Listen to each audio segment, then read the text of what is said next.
Hi Daniel, how are you? Hey, all's good. Yourself? Yeah, I'm fine too, and thank you very much for giving me this opportunity to interview you, Daniel.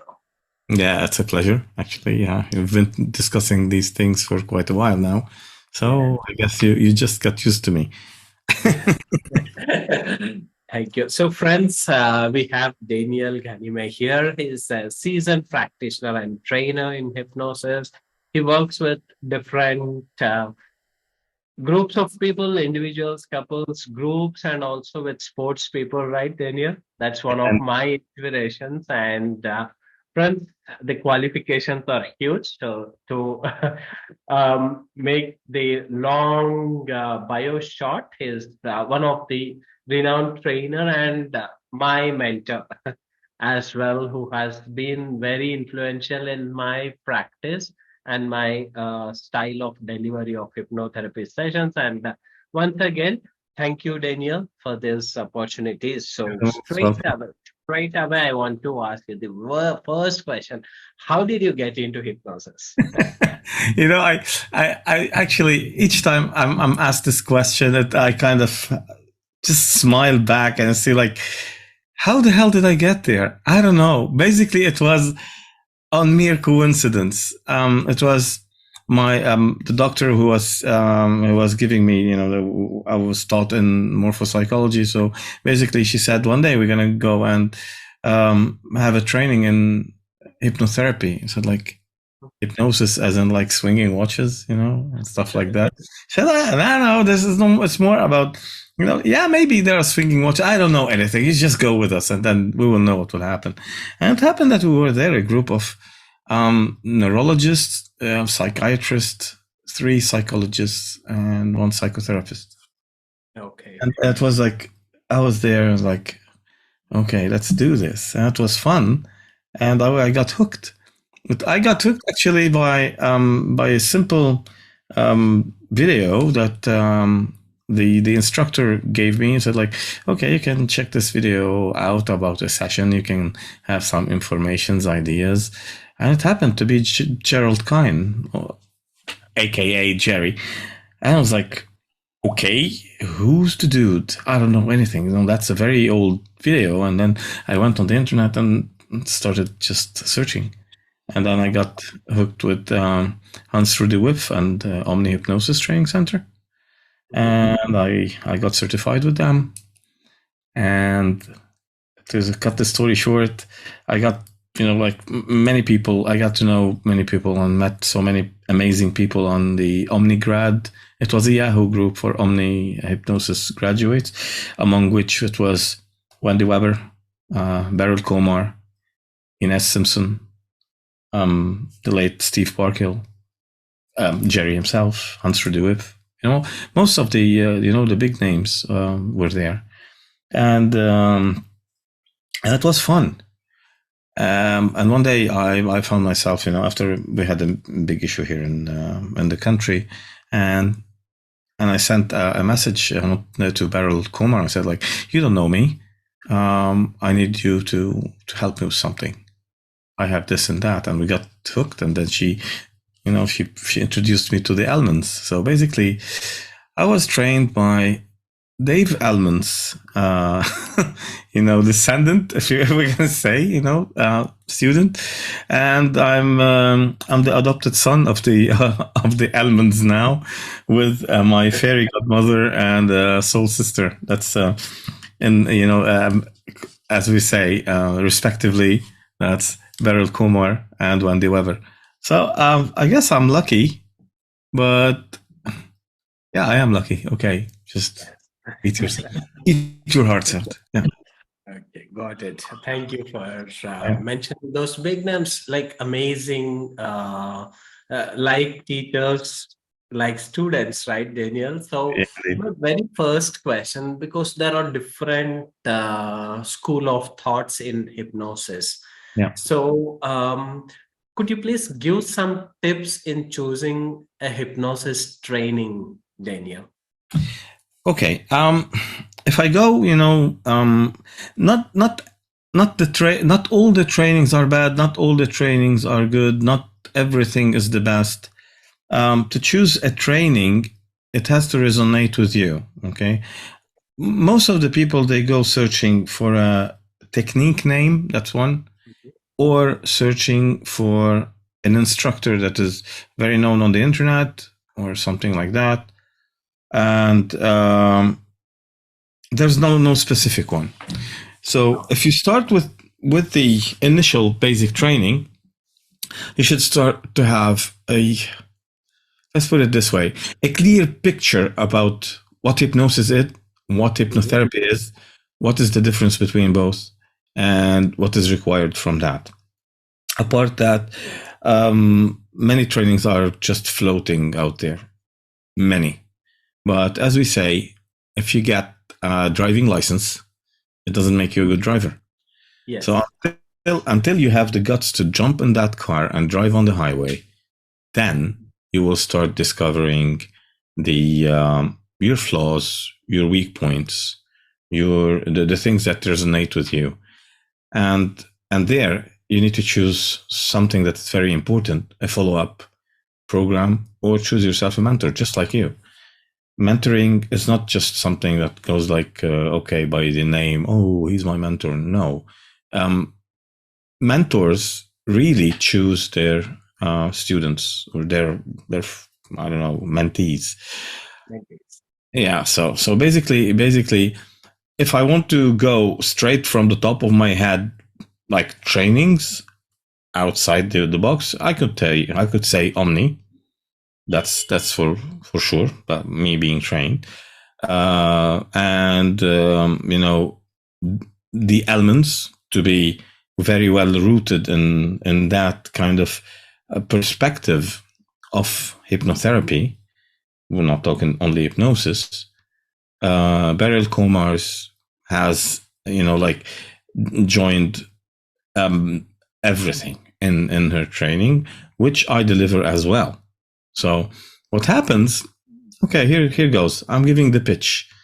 I am an Omni trained, Elman adopted, Beryl Kumar delivering, and a post program that's the Devil's Therapy by Wendy Weber. I've created my own. So you ask me what is the best out there? My training.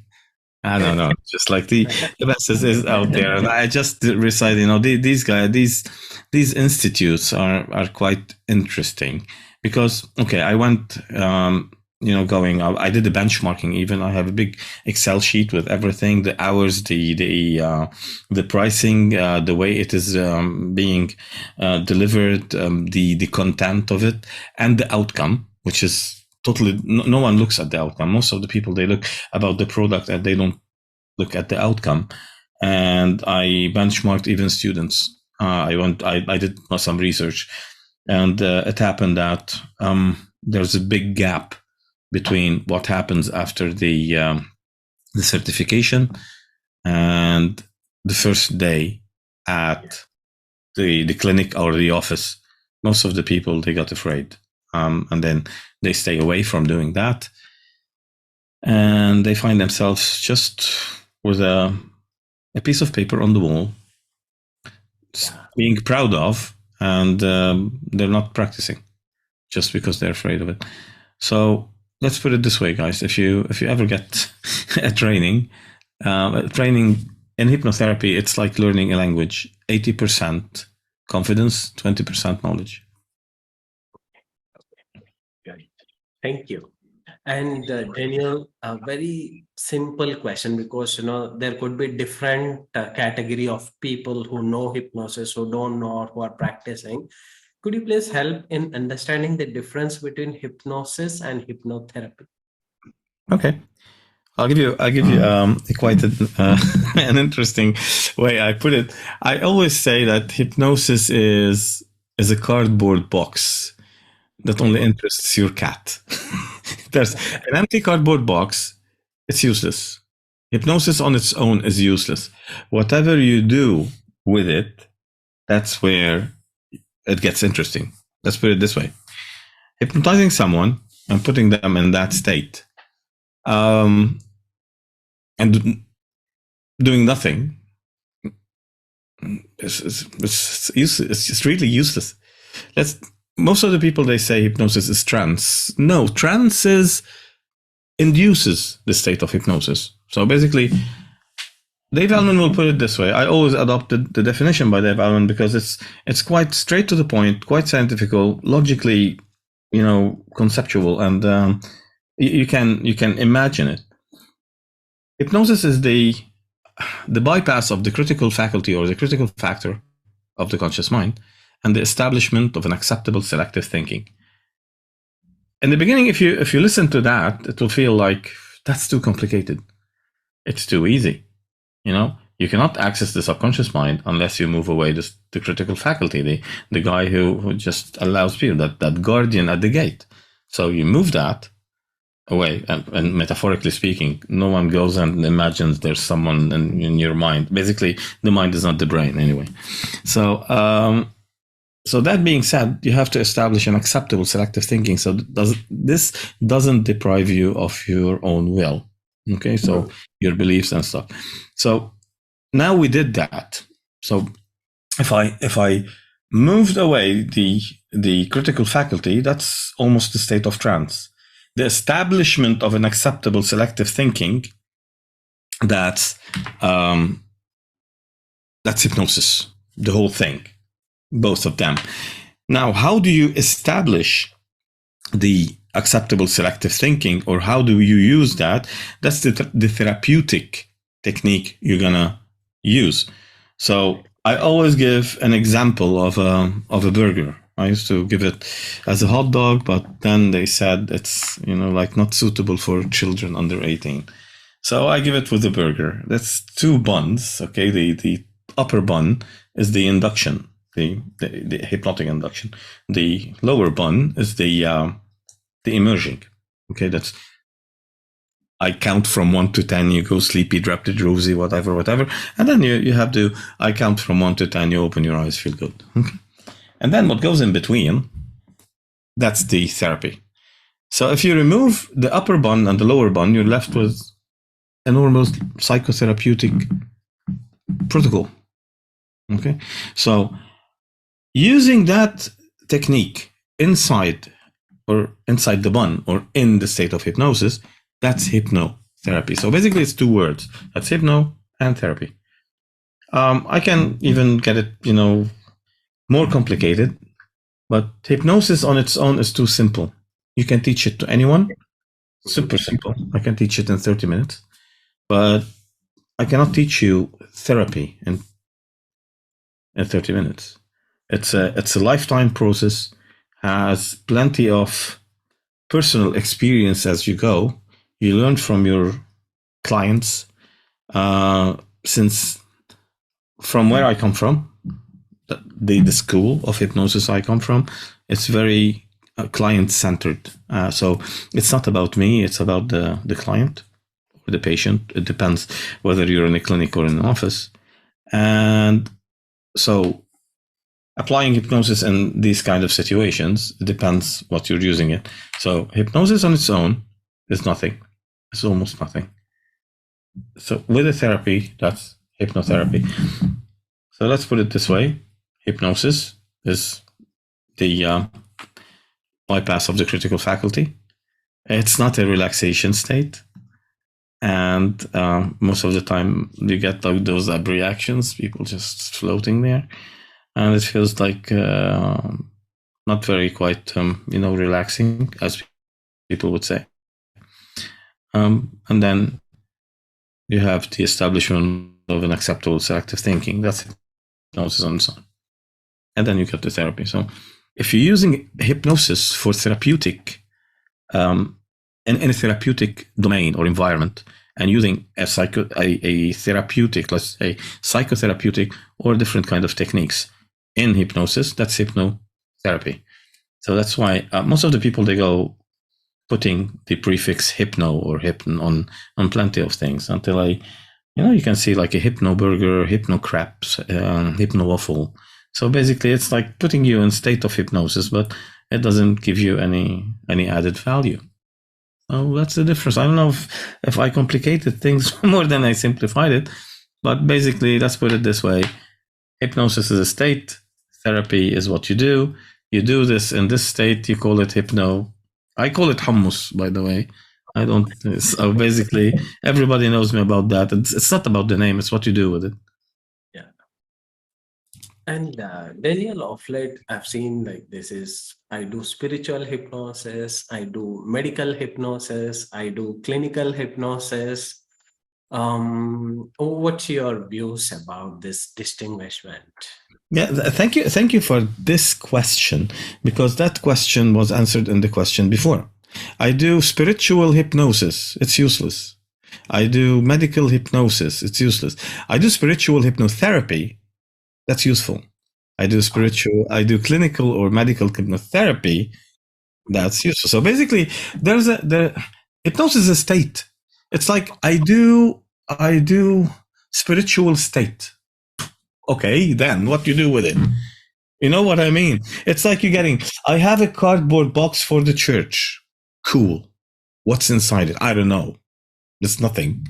So basically, it's in the church. You know what I mean about that? So let's put it this way. If you want to go and say, I do hypno this, hypno that, or I do spiritual, or I do, I don't know, these kind of names. I refrain from saying those names, because every single name, the person will know that I'm talking about them. It depends on the exposure. Hopefully everyone will know it. But anyway, giving names to things, it has been in the core of hypnosis from the early beginning, if you put it this way. Back in the days when it was with the Greeks and Hippocrates, the father of medicine. It was a mind-body connection, and mythologically speaking, and religiously, back in the days with the Greeks and the Egyptians, back with the pharaohs, it was called sleep temples. So it had a temple. It was related to sleep, but wasn't sleep, to the point where they advanced. And then when Franz Anton Mesmer experienced something with the energy of, which is totally different, mesmerism is totally different from hypnosis, but basically everything goes underneath the suggestibility thing. It was mesmerism, and then later on they called it suggestibility, or suggestive therapeutics.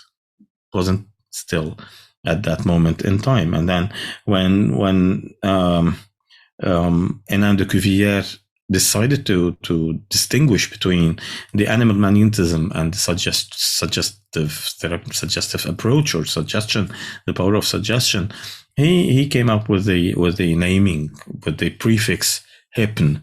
And then, because it was French, it wasn't hypnotism back then, because it wasn't our hypnosis is the prefix, the suffix is.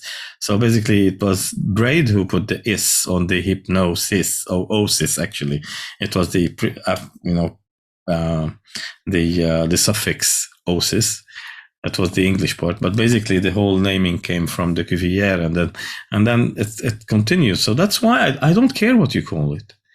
And so at that point in time, if you call it spiritual hypnosis, or religious hypnosis, or medical hypnosis, or you call it a sports hypnosis, it's better to call it hypnosport. Then you will just have it something different. But then sports, it's not a registered name. But when you call it, we have this discussion, hypno EFT on its own, it's a registered name. Well, there's no, people are not coining a new term, because hypno or hypn was coined by de Cuvier, and EFT was coined by someone else. And then putting two names together, it's like, I don't know, it's like saying I invented French fries by putting sesame on it, and said like sesame French fries, and still French fries. So so let's put it this way. I'm not fond a lot on names. Names are usually products. So I can do hypnotherapy, or I teach hypnotherapy, and inside that you will learn everything. Okay. And then if you are practicing, I do hypnotherapy for sports peak performance. I do hypnotherapy for spiritual use, or I use spirituality in the state of hypnosis. Okay, so it's I am keen on no, basically because we are trained in hypnoanalysis. That's the ancestor of psychoanalysis. That's what Charcot and Freud, Bernheim, Joseph Breuer, all those names, they used to work with. So hypnoanalysis is not something that we created. It has been before psychoanalysis. So basically, due to that, I tend to go in the words and just analyze whatever, the words would say. And no one can deny or underestimate the power of the word. So by choosing different kind of words, you're telling people that you have a different product. Thus, come to me, I'm different than others. Basically, it's the same thing. Okay, okay. And Daniel, there are many fathers of hypnosis, so like Milton Erickson, Dave Ellman, and John Kappers, like various school of thoughts. Which one is your preferable one? I don't have a specifically preferred one. I read about all. I learn from everyone, because sometimes you think yourself you are using something that is like quite new, and you just by reading a book and you discover, geez, that was Milton Erickson who did that, and then you think you have came up with you have come up with some sort of a new definition, and it would be, I don't know, Yapko who came up with this, or I don't know, maybe I don't know, maybe Kermit the Frog said it once. So you don't. It's like it has been always there. By combining all that knowledge, you can come up with yours. So you build your knowledge on whatever has been said, and you evolve. Okay, it doesn't mean that you are still using archaic methods, but you can rely on that without being stuck in the past. So this is most important. My approach, because I work with regression to cause, but when I say regression to cause, it doesn't mean that every time I do regression to cause. Sometimes I don't even do regression to cause. I don't even need to. Some people, they regress somehow when you're talking to them, because they go back, they're emotional, it's there. But sometimes it's like I won't use regression to cause for like simple stuff about someone wants to lose 5 kilograms because they want to look good on the beach or something. I give an analogy for the regression to cause. Sometimes you don't need a tank to shoot a fly on the wall. It's let's put it this way. Almanian approach resonates with me more. I find myself more into Gerald Kine's teachings. So Kine's teachings are, like way over everything.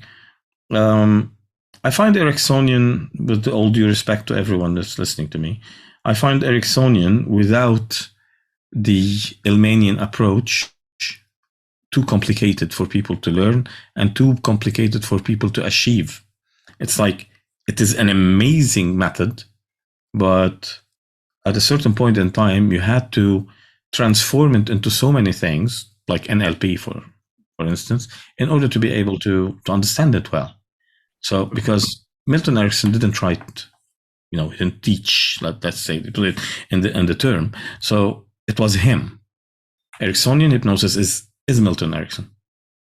You have to be in his shoes, colorblind. You cannot amusical.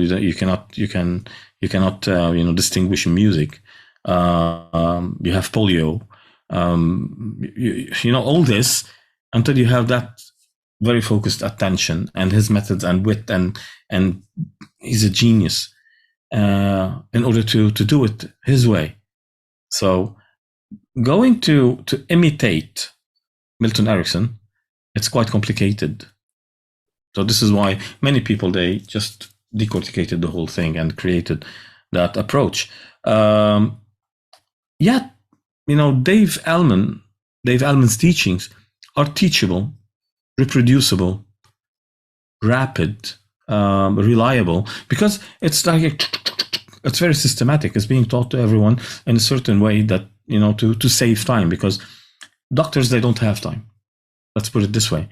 Getting someone into hypnosis for medical purpose and to do hypnotherapy on them, they're not doing hypnotherapy. They're using the hypnosis for the purpose of medicine. So basically they're doing a analgesic or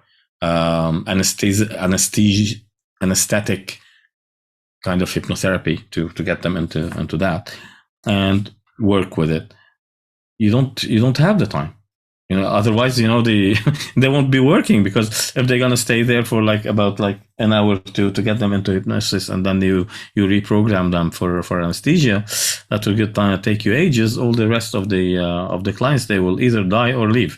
So basically, you don't have time. I find it fast, straight to the point, and quite straightforward to learn. Now, to apply it, it gets complicated. Not complicated. It depends on your experience and, as I said, your confidence. While in Ericksonian hypnosis, it's complicated to learn because you need a predisposition for that. Complicated to and I'm not saying that out of ignorance, by the way. I've done that. Complicated to execute well. Once you are able to do that, it's so simple, because it becomes who you are. You start, speaking in metaphors. You can do this kind of flooding of the conscious mind to the point where the conscious mind is stepped aside, these confusion things, ways to deal with it. So basically, you just get into it, but it takes you some time to get there. It's like learning piano and playing the flute. It's easy to start playing the flute, but then you will not be, it's going, or actually playing the guitar. It's quite complicated to play the guitar in the beginning, and once you learn it, you find so many people play the guitar well. Okay, but it's easy to play just a simple tune on a piano. You can start fast, and that's Elmanian, and then it gets complicated later, because in order to play it well, you need so much time. So basically, in terms of time, access, if you want to get there, I find that they have the same period of time to get that experience. But in the simplicity of learning and whatever I need, it went into the Elmanian thing, and I stayed there. It's better to do one thing in a very good way rather than doing so many things in a not a very good way. Thank you for that clarification. And Daniel, as you have already mentioned, regression to cause. So there are so many discussions, or I should say, Facebook wars among the hypnotherapists themselves, like arguments. So is regression to cause really harmful? Harmful. Actually, I would have expected you to ask me if it's harmless. Is it really harmless? It's like, because everybody will say harmful, then is it really harmless? Because they have. Is it really harmless? because everyone thinks that this is harmful. As I said, hypnotherapy, actually, regression to cause to hypnotherapists is just like hypnotherapy to psychotherapists. Okay. It's the black sheep of the family. It is misunderstood. It requires a whole lot of confidence and experience, loads of confidence. And let's put it this way, knowledge and way to communicate it to your client. Okay. If you go and watch a stage hypnosis kind of show, okay, they're doing all these kind of fun things. You see them in the beginning. When we were kids, we see them. It's like sleep, and then everyone goes like that. It's like, how the hell is he doing that? Okay, and then you learn afterwards that it doesn't happen this way. There's like all this kind of things. So when you say like, okay, I put my, my finger on my nose and all your eyes will go down, then you do like, how did that happen? This is what happens with regression to cause when it comes to people watching it from the outside. They see people abreacting. This is what is called, actually, it has a different name. We call it abreactive regression therapy because you need to release all these kind of things. Catharsis is a Freudian term versus the release, what we call it at the end of the line with hypnotherapy and regression to cause. So basically, regression to cause is not something new. People, they think you are re-traumatizing the client. Yeah. Okay, that term, re-traumatizing the client, that client, if wasn't re-traumatized every single day on subconscious level, didn't enter your office, didn't ask you for help. And it is the need for having a calm kind of thing that made that person stay away from everything. And scaring that person will not get him into any therapy. At any point in time, no one, absolutely no one, goes out of their trauma without a tear from the eye. I've never seen that. I've done that with normal, bilateral stimulation, by EFT, by even with the MDR. I've done that with normal, drawing techniques, these kind of things, writing. At any moment in time when you're engaging a traumatic event and you're reaching to the subconscious mind, you will have an abreaction.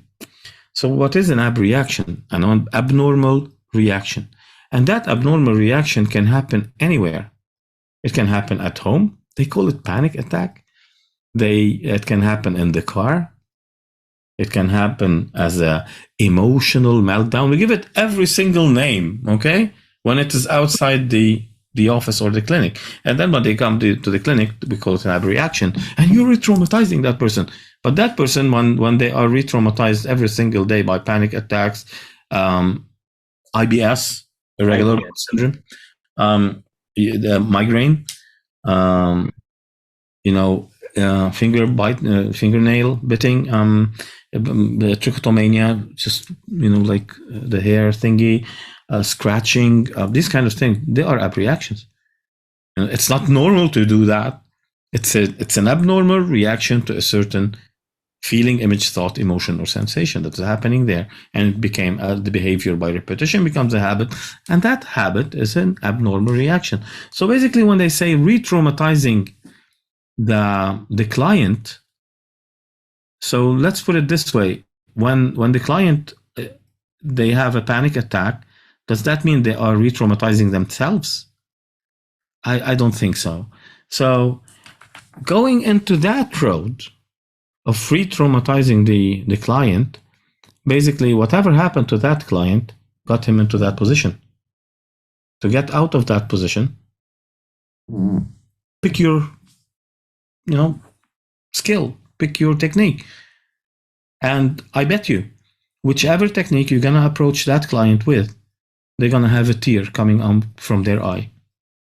So I don't know what kind of not re-traumatizing the client. People are just not understanding. Even in normal psychotherapy, people, they cry. Would that be a release, a cathartic release, or a re-traumatizing event by abreaction?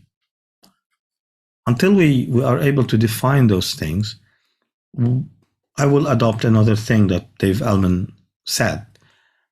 Whatever happens on subconscious level is never forgotten. Okay, we live in the light of our reflected actions. Everything that happened on subconscious level, or everything that happened in the past, keeps happening to you every single day on subconscious level, and this will tell you plenty of things. You wake up in the morning and you feel upset. Something happened to you and you feel triggered. All these kind of things, and then you react abnormally, and that's an abreaction. Thus, you're re-traumatizing yourself. Unless you're a masochist, that you like to, I don't know, do something to yourself, inflicting pain to yourself, basically. Yeah, I don't think re-traumatizing. And then you come up with the idea of implementing or inducing false memory. It's easy once you understand the concept, the simplified concept of memory. We're not going to go very deep in neurology and these kind of things. I always say, like, long-term memory is a memory, like M, that's memory, equals an event plus an emotion. Okay, so basically it's an event that happened in the past and an emotion that is energy in motion that manifests in the present. You cannot be sad 10 years ago. You're sad now. So basically you remember something and you trigger the emotion now. So the subconscious is in the now most of the time. So implementing or inducing false memories, your subconscious mind is way, way, way more complicated than a simple computer. So if you put a sequence of number on a computer that should be counting in a sequence, let's say that computer has a sequence to count from 1 to 10. And then you remove 2 and you put 200 instead. That will be 1, 200, 3, 4, 5, 6, 7, 8, 9, 10. It will sound odd, right? Even to a human being will be odd. Basically, if you put any false memory at a certain moment in time and it doesn't add up in the sequence of events, what will happen, the subconscious mind will reject it. Okay? It will be rejected, maybe not at the same moment, it will be rejected later on. So you can induce a certain thing, like in the sense of images, in the imagination, because you are in imagination, but yet if it's wrong, if it's faulty, the subconscious mind later on will throw it away.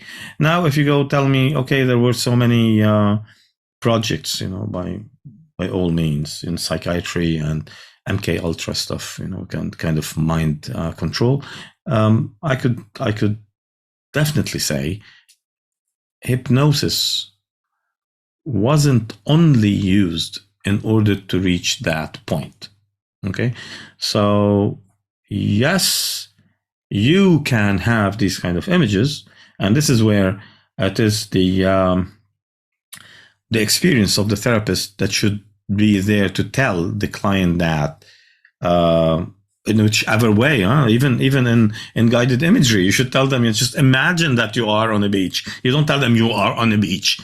So basically, okay. So if you tell them you are on the beach and this happens every time you are on the beach, something happened, that's a direct suggestion. So basically, by imagination or regression or whatever happens, you tell them it's the perception, that thing happened in the past. So basically, you're changing the perception of that thing. So this is what I'm saying. It's not the technique itself, it is how it is being used. Just the same thing when they say, like, hypnosis is dangerous. And I say, like, hypnosis is dangerous, and a book is dangerous. If you're reading a very heavy book, you're lying in bed, you're putting that book above your head, you fall asleep, it will go on your face, it might break your nose. So basically, I'm not gonna go wicked on having a gun on a table, and that gun can be used to save your life or to kill someone else. So it depends. How do you use these kind of things? It's not about the technique, it's about the technician. So basically, in 200 years of modern hypnotherapy, there is no single side effect or recorded issue related to hypnotherapy and not the hypnotherapist. There are so many things that happened with hypnotherapists that no one should be very, proud of. And so it happened with everything. Everyone, we have, what do you call it? Actors did bad things. It doesn't mean that acting is bad. Politicians did bad things. Okay, that's an exception. We can go say, like, doctors, medicine. Some medicine you can use the same medicine to commit suicide and the same medicine to cure you from something else. So it depends on how do you use it and the knowledge you get and who's teaching you. Again, it's about the teaching. It's about the guidance. It's about how do you reach that point where you have the confidence to do it in the proper way. As long as you're doing it the wrong way, you will go say, you know what? I did regression to cause and it didn't work. Of course it doesn't work. Regression to cause is the carriage, is the carrier. It's what you do with it. You're using regression to cause to do hypnoanalysis. You're doing regression to cause in order to uncover whatever happened back then. And also I can, confirm that whatever happened is also some sort of a perception of that event. But I don't care if they are penguins in the Antarctica or they are just, like the King Tut in ancient Egypt. I don't care. It's the emotion that is, interesting. So basically, there are many techniques to do the regression to cause and how to approach it. Until you really have done, many people, they said, we've worked with regression to cause.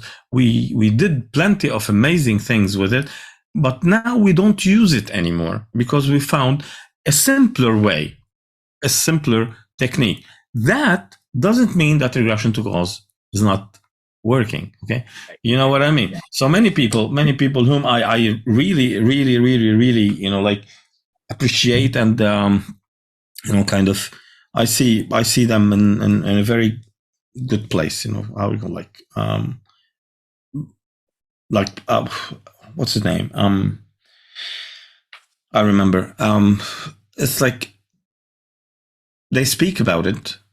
They speak highly about it and say, I'm not doing this anymore, not because it doesn't work, because I found so many other things and I developed my own. Okay. So developing your own approach, since you started knowing the main ingredients of the therapy, you can use it in and out and you don't need to do that. It's like using parts therapy with regression to cause. Yes. You regress the parts rather than regressing the person. And all kind of mixtures, like working with, let's say, a very severe trauma, an explosion, or somebody died, or a rape victim. You don't just regress them to the event and just like bash them. You regress them before that, and then afterward you bring them after the event and show them that they survived. And then, whoever is listening to this is this is something I can tell you, it's invaluable if you're going to do this. So yeah, it is totally misunderstood, totally misused, and so let's put it this way: judging a book by the cover is quite not interesting. It's something not interesting to do. Yeah, that's regression to cause. I don't know if I missed something, but basically that's most of the time it's misunderstood. Do you have did anyone tell you anything quite unusual for that? Unusual in the sense, especially the discussion of regression to cause comes in two aspects, Daniel. Let's say someone was abused in their childhood or gone through some severe trauma, and their point is, why do I have to take my client to that painful memory and make them re-traumatize? I have many other ways to help them get over it. So that's the point. It comes when it comes to regression to cause. And the second approach is like, like root cause is not always one reason. There could be many. So what's the point in trying to regress a person to the cause? These are the two things which frequently is being discussed in the hypnosis world. So and this comes from the misunderstanding of it. Literally, people, they think, okay, let's go chase the ISE. You don't need to do that. That will pop on its own. Okay. You can, if you do, let's say, we're gonna name techniques and stuff. I hate naming techniques. It doesn't matter. But anyway, if you're gonna do like inner child work, once you do the inner child work, sometimes you just avoid working with the ISE. That moment in time, that kind of aha moment, it will make things be clearer, because the subconscious mind keeps processing even after the session. So sometimes they go home and they send you a message like, something happened, I just discovered what the hell happened, and I it's like, and then they come back and it's fine. So yeah, it's like, let's put it this way: if you consider, they tell you, I know different techniques other than I used, for an example, I used dissociation, or what also known as fast phobia cure, an NLP technique, the theater stuff. Does that mean the rest of the phobia cures in NLP are useless? You just use that because you feel comfortable using it, and you avoided the others because you're more comfortable with this, or at least it resonates more with you, or you felt like doing it. Okay, so you didn't mention, I didn't use regression to cause. I used that, but basically, if you want to, negate the usage of regression to cause, you need to negate every single other technique you didn't use. Otherwise, you go say like, usually if you're asked, what kind of techniques to use, most of the time I don't use regression to cause. I ask you, what techniques to use. Okay. It's like, so basically, people that go defensive on that, as I told you, it's a black sheep of the family, and in some places, I know it based on experience. I'm not stereotyping. In some cases, I call it the Peters principle. They reach that level of their own incompetence to the point where they're not using it because they're not good at it. As simple as that. And then when they learn it well, they say, I should have learned that way long time ago. When I mentor people, they say like, I'm not, confident in using, regression to cause. I say like, it's very simple. And I teach them how to do that. And then a week later, they send me a message like, it's a godsend. I was able to do this. It's like, yeah, this is how it happens. It's nothing new. It's not like you can brag about it, but later on it will be natural, because things they happen as simple as that. It's not as people would say about it. So basically, it's about again, it's confidence and knowledge. Okay, so the knowledge won't make you a confident therapist. Practicing the whole time, and we're lucky as hypnotherapists that we can use hypnotherapy with ease and with a clear conscience, because it's not us who's doing the thing, it's the client. So right. Okay. So Daniel, this is one school of thought where people have a problem with re-traumatization, regression to cause, and all that. There's another school of thought where people are trained in regression and do the regression to the client and give some recording, and they're fine. What is your view on giving recordings and ask them to listen to a couple of weeks or months? Is it beneficial?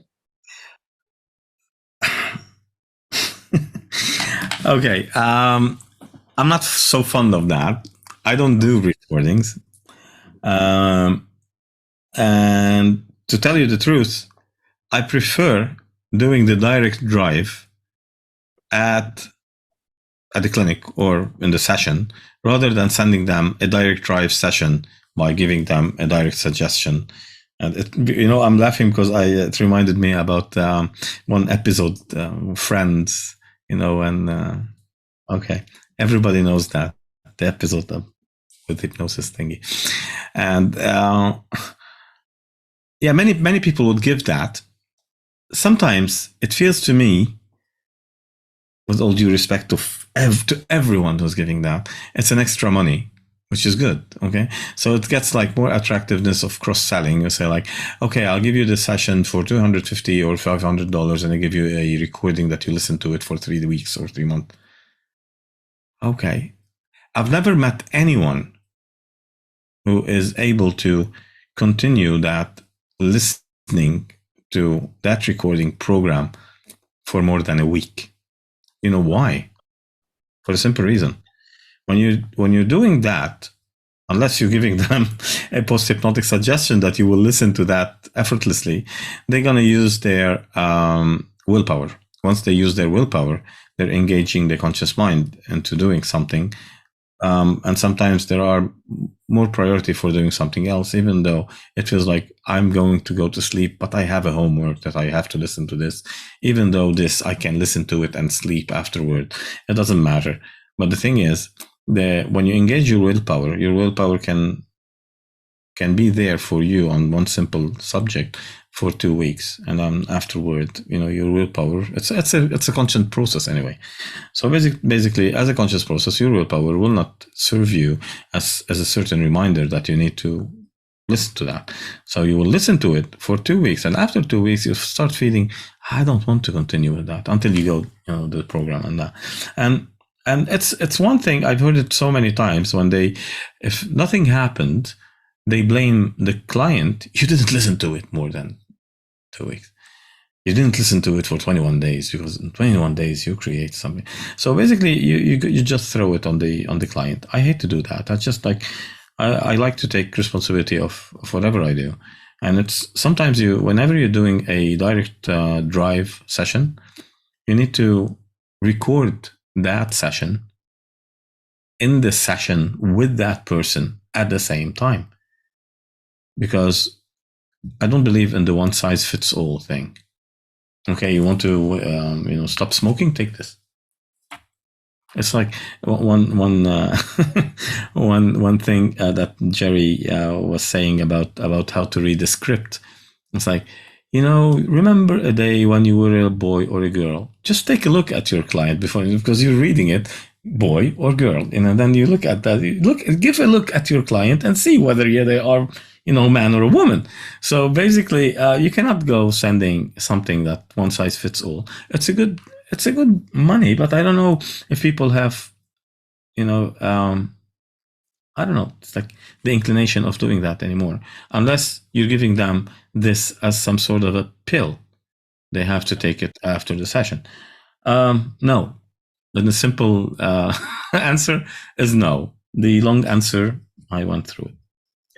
And what's your view on customizing a specific audio, custom client specific requirements? We have recorded an audio and given to them. You're still.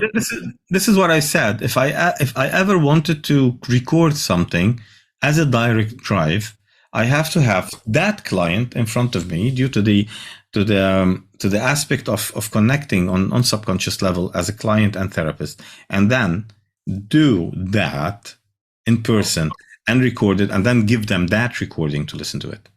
Because then, how do they react? And then you are, guiding them through that, whatever you're doing, the script or whatever. And then sometimes you find yourself, ad lib, you have, it doesn't, I don't know, their behavior, their kind of reaction to it, you kind of change, lanes of whatever suggestion you're giving, and that will stick, and they can pick it up with them. So I'm fond of live music rather than recorded ones. So I can send them I can give them the live concert recording rather than sending them studio recording, and they get shocked when they see the live form of it. Script or no script? What's wrong in using scripts, Daniel? There's nothing wrong in using scripts. Okay. But let's put it this way. Scripts, as I said, they're not one size fits all. Okay? So you have to adapt that script to your client. And who's better than your client to give you the script? So whenever we do the uncovering techniques, we do the interview, some people, they say like, you don't need to do this kind of pre-talk, that's a waste of time. Okay, yeah. In your ways, it's a waste of time. In my ways, it's a treasure. I know it's a wealth of information that I can build my own script out of it. And I usually use the script as I go, even in regression to cause or forgiveness or child work or post therapy. I use that as a script. It's a script at the end of the day. So basically, you're using these kind of scripting techniques like compounding of suggestions, doing these kind of dissociations, all these kind of guided imageries, all the things. You're doing a script at the end of the day. But I would, okay, it took me some time until I, that's a commercial, ladies and gentlemen. Ditch the script, the book by Wendy Weber. It took me some time until I ditched the script, but not very long, because I discovered I was carrying along a huge binder of scripts and an iPad. So it's actually, I had double, I wasn't so sure what to do, because I had the things on the iPad, and what if the iPad, I was so nervous, what if the iPad's battery went out, or and then I take the binder and what if the electricity went out and I can't read the binder? So basically I have to get a backup, whatever will happen there. And that's okay, I still have it. Actually, it's like a reminder to me in the intake form. It's like, I did a form, steps, and called it session preparation form. It's what scripts should I use? And 1, 2, 3, 4. And it's and after a couple of years, I discovered that I've never used that page. I always wrote notes on it, because, and then it's better to have it a white page, because a white page can be useful more than this. And then I discovered I travel light, because when you're doing your regression to cause, okay, let's put it this way, or doing parts work, or doing inner child work, the thing that we use to do. And due to so many times we use scripts, it kind of, you get all this experience. So you start traveling light. The only thing you need is the file for your clients, whatever, you have a pile of files, and an iPad with things on it. Okay, you might have some sort of a memory, but I've never used that. So usually, I have the iPad at the clinic with music on it, and my calendar, and they use answer emails or run the Zoom sessions on it. It happened that I've never used that for a script, even though it feels sometimes to use the script, because one size doesn't fit all. That's the whole thing. So when they come to me and said do you have script for headache? I said how long time hasn't been happening? What happened there? 5 years. What happened 5 years ago? Okay, I didn't ask. Okay, don't you? Can you please try ask these questions and come back to me? This is happening. I discovered that something happened when she was a child, and it's okay, go do regression to cause. Why are you asking me for a script? You know what I mean? It's when you get a script, it's about you as a therapist. When you do regression to cause, you're nothing. You're just a guide. You're a pilot of dreams. You're there just to guide them into solving their own problems, because they know more about their problems than you do. Believe me, they've been with themselves since day one. Okay, you just met them 1 hour ago. And last question, Daniel.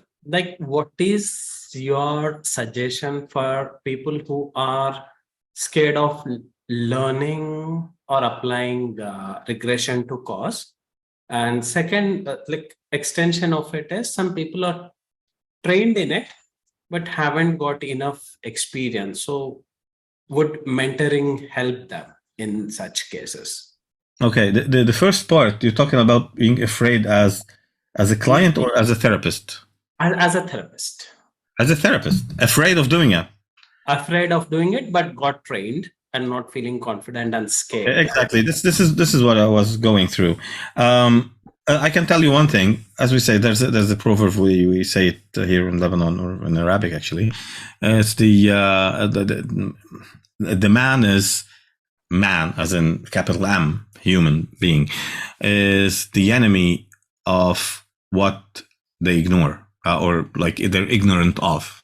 So basically, if you don't know something about like you don't know anything about something, then you will say like it's bad. It's out of protection. You just keep yourself away from it. So it's fear is protection. Here we go. That's what we do. Okay, fear is protection. Okay, and if you kind of push that fear, you're gonna have anger because they're gonna be like aggressive to you, and this is what's happening with defending or going against regression to cause. Let's put it this way. If you're afraid to do something, then you're most of the time protecting something, protecting yourself, protecting your reputation, protecting your knowledge from being labeled as ignorant or something like that. So first, no one is pushing you to do anything. But when you find, but when you find yourself, find yourself not able to solve an issue, when you did everything you know, I would say you just send them to me. So I'm like, do so, like it's no it's no crime to transfer your clients to another therapist. Okay, if you are a client-centered person, you want to have the good benefit for that client, so send them for someone else, just like any other doctors or any other practitioners or any. It's like you don't keep them with you. It's like, no, they're for me, they're my clients. I'm not going to share them with anyone. Now, for others who want to learn, whoever wants to learn regression to cause, they got it in a training. They're aware that they're not either fit or confident to do that, and they're not doing the first step, even though they love to do it. If they can't do the first step, then they need more confidence. I would say, go to another training where, just like do more practice on it. The problem is when you are practicing with students, sometimes they are predisposed to do that. Practicing with clients is totally different. So that's why in my trainings, I don't tell students to practice with each other. I tell them, go do it. Videotape it. They videotape it. It's like record a film, a movie about it, and then come back, and then we can troubleshoot it. Because when you do it with totally, like, let's say, family members or total strangers, you need more confidence to do that. And you are being opposed and resisted in so many ways. Like sometimes they demean you. They just like, oh, okay, you're gonna hypnotize me. Just do that. So basically, it's intimidating. In class, it's effortless because whoever is in front of you, sometimes I am in hypnosis, and I'm not. So basically, I can play it. It's like, I felt this and that, and I didn't feel anything. So basically, it's something like, if it's not available to have this kind of practice, get yourself a mentor. Know where you're doing it wrong. Whenever you do it, and then go back and discuss it. This is what we're doing, me and you, most of the time, So basically, it doesn't take long until you catch up with whatever you've been doing wrong, and then you start doing it the right way. It doesn't mean that I'm doing it the right way. Listen, maybe today I'm doing it. I think I'm doing it the right way, and then later on I discovered, because many things have changed from the day I learned it till the day I'm doing it. If I go, reach back to the point where I started doing it, I do it totally different now. Totally different, but it's still the essence of it. The knowledge related to go before the trauma, go after the trauma, work it out, do it with these kind of steps.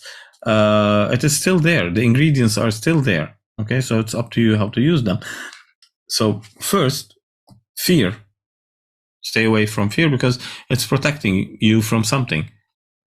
Reach deep down inside yourself and say, like, what am I trying to protect? Is it my knowledge, my influence, my image, whatever, that I know everything? If it's that, go to someone, a total stranger that doesn't know you, don't have any common friends on the internet. If it's like something and you're keen on learning, like anything, get yourself a mentor. Put yourself on a program. Learn it from the right people. We're just a few out there who are very, like sticking to that. Omni Hypnosis Training Center is one of the widely known. And if you can't afford that, you can always get yourself mentorship, which is like you can work it out. It's like, because you get your training, you get your certification. What happens next? That counts. Okay, you could have the best trainings ever, and you just sit there, do nothing. I've had students sitting trainings with me, and I asked them, now, what are you doing? I'm not practicing it. No. Okay, it's up to you. So it's fear. Basically, both chunks of the questions are related to fear. One is ready to face the fear. Two, the first one is not ready at all. they're not even considering it, and they're resisting to it. The second one, they know they have fear, and they want to learn how to go through it. So it's mostly about fear. You know that there are two things that will push anyone not to go in hypnosis. That's fear of hypnosis and fear of what they might discover in hypnosis. And they're applicable to therapists as well. They are either afraid of the technique or afraid of what they might discover, their ignorance in the technique. Hey, thank you. Thank you very much, Daniel. And friends, I'm providing all the description and how to reach out Daniel for personal sessions or mentoring or training. I'll be mentioning all the required details. And thank you once again, Daniel, for this wonderful talk. Thank you. Thank you, Nizam, and hopefully to see you soon. That was an amazing time. Quite interesting. It was quite handful and plenty of information. Hopefully, people will see benefit out of that. So keep doing the world a better place. Thank you. Bye bye.